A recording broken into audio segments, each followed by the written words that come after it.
జిల్లాల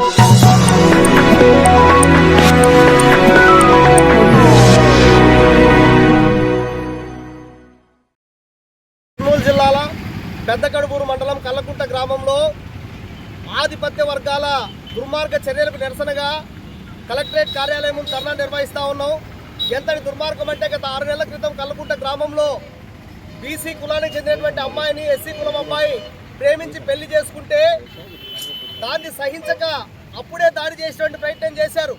తర్వాత పెద్ద మనుషులు పంచాయతీ జరిగిన తర్వాత మీరు ఊర్లో ఉండొద్దండి, ఊర్లో ఉంటే ఇబ్బంది అవుతుంది అని చెప్పేస్తే అందరి అభిప్రాయం ప్రకారమే ఊరు బయటపై కాపురం ఉన్నటువంటి పరిస్థితి.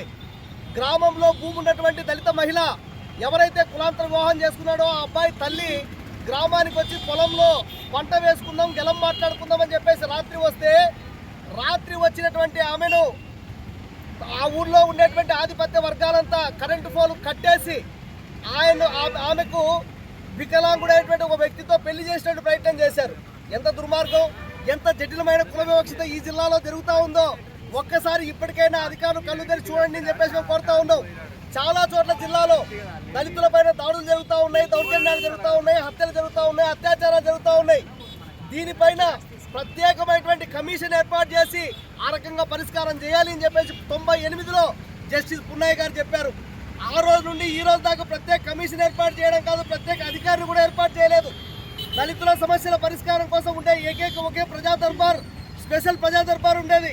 ఆ ప్రజా దర్బార్ని కూడా ఎత్తేసి దళితుల మాటే లేకోకుండా చేస్తున్నటువంటి దుర్మార్గమైన పరిస్థితి కర్నూలులో జరుగుతూ ఉంది. దీని కారణంగానే రోజువారీగా దళితులపైన దాడులు జరుగుతూ ఉన్నాయి. ఇప్పటికైనా కల్లకుంట గ్రామంలో దళిత మహిళలకు కరెంటు పోలు కట్టేసి కొట్టిన వాళ్ళను అందరినీ అరెస్ట్ చేయాలి. ఆ గ్రామాన్ని వెంటనే జిల్లా ఎస్పీ గారు, జిల్లా కలెక్టర్ గారు సందర్శించాలి, దళితులకు రకంగా అండగా నిలవాలని చెప్పేసి ఈ సందర్భంగా నేను కోరుతా ఉన్నాను.